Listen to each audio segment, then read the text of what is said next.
In this video, we're going to begin to talk about the relationship between velocity and pressure. And I say begin because it's a complicated relationship and it's going to take more than one video. Well, welcome to Mad Scientist Prospecting. My name's Stuart Chignall, and this is the second episode in the series that I'm doing on the fluid dynamics of prospecting.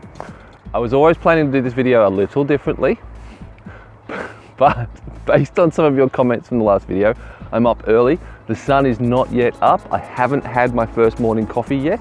No kids. They were all still in bed when I walked out of the house a few minutes ago.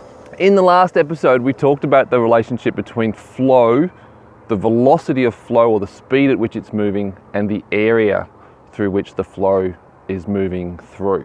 Most of the scenarios, most of the systems that we look at as prospectors have what's occurring as open channel flow, where, well, basically the top of the flow is exposed to the air. So in a river or a creek, it's pretty obvious. In a channel, in a sluice, there's all air at the top. Sometimes you'll see that in pipes, like sewage pipes and drain pipes. They're designed to have an air pocket at the top. But in open channel flow, when you increase the flow of water, both the area and the velocity change. And since I just want to be talking about what's happening with the velocity, they're not a good example to use to try and discuss this. So we're going to be talking about a different sort of flow, which is closed channel flow or full channel flow, which is the type of flow you get in a pipe when it's full of water. It also happens occasionally in culverts and cave systems, but who goes prospecting in a cave system when it's flowing with water? No one sensible. Now in a pipe, let's say you start the flow off and gradually that pipe's going to fill up. As it's filling up, as the flow is increasing, the more and more area, more and more cross-sectional area of the pipe is being utilized for the flow to move through. But at the same time, the velocity is increasing as well. But once the pipe gets full, you can no longer increase the area to increase the flow. You have to increase the velocity to get more flow. And the only way to increase the velocity is to increase the pressure. Well, here we have a very, very simple system. It is a hose, a bucket with two holes in it. Nope, hang on.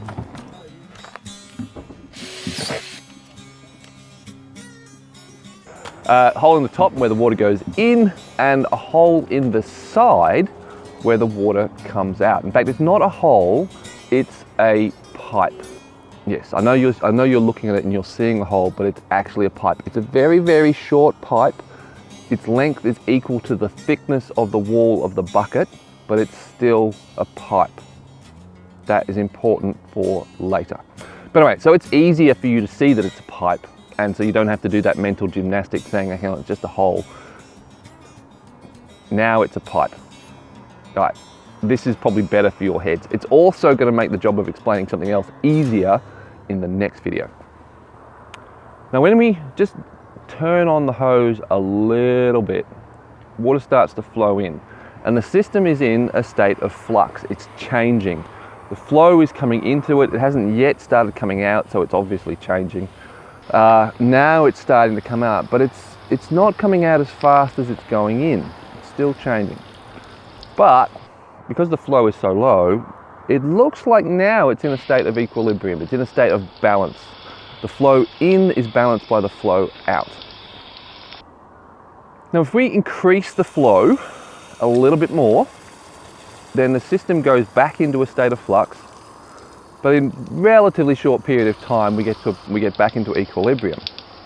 And the water is coming out of the pipe faster, and it's coming out of the pipe faster because of the increase in pressure at the entrance to the pipe inside the bucket, and that pressure is coming from the depth of water. Now I'm going to increase the pressure because I want the bucket actually full and overflowing. So some of the water is going out the top of the bucket, and we've got the maximum amount possible coming out the pipe, so we can have a look at what the pressure is there.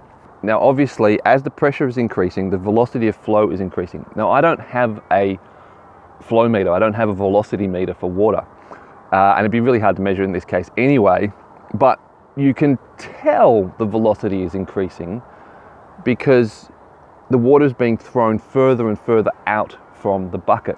The pressure and the velocity are intimately linked, and they're not just intimately linked, it's reproducible.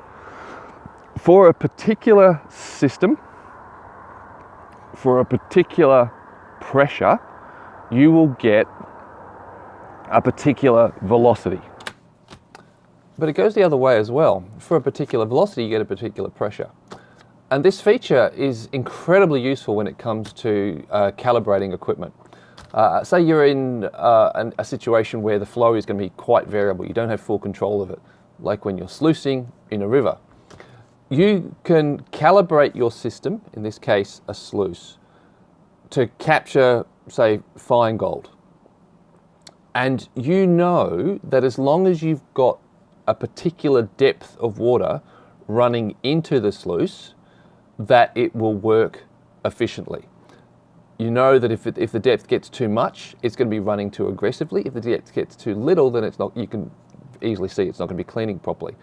But by properly calibrating your equipment, running through test plans, testing your tailings and so on, you can get to know what range of depths, what range of pressures entering the sluice that you need in order for it to operate efficiently. And you can take that to the bank because it is reproducible every time, as long as you don't change anything about the system. And by change anything, I mean different matting, different refill system, whatever. Anytime you do that, you probably need to recalibrate. If we were to add another top hat grommet, another hole, another top hat grommet, another barb, we're exactly duplicating the first one. Okay, what we would have done there is doubled the area.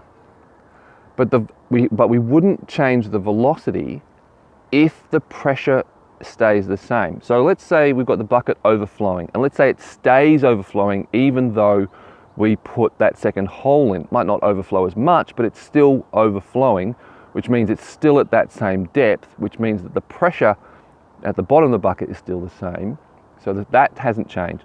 We've just increased the area.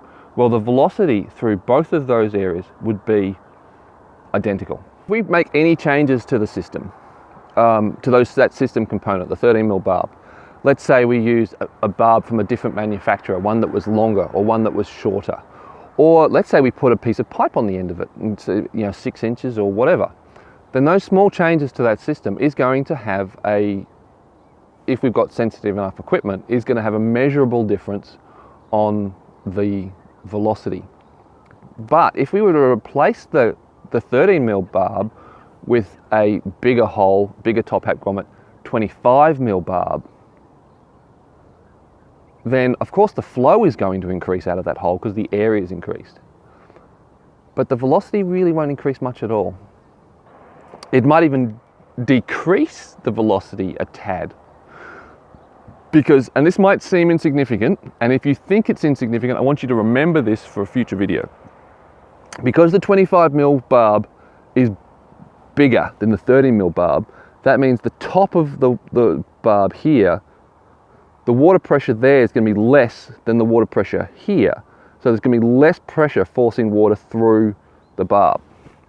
Now, like I said, that might seem insignificant, but that insignificance is going to be a very important thing to remember in a future video. So the change in velocity between the 13mm barb and a 25mm barb, it's got nothing to do with the cross-sectional area. It's got to do with something completely different, which is going to be the subject of another video where we start talking about friction. So I hope that all made sense. Stay tuned for the next episode, which hopefully, all being well, will be coming out next Wednesday. And in the meantime, I'm going to see if I can get some fun stuff out. We're going out and finding some yellow. I've started making some more toys for this season for my prospecting, and there's all the woodworking and other bits and pieces and stuff I do in between prospecting trips. And please, if you've got any questions, speak out.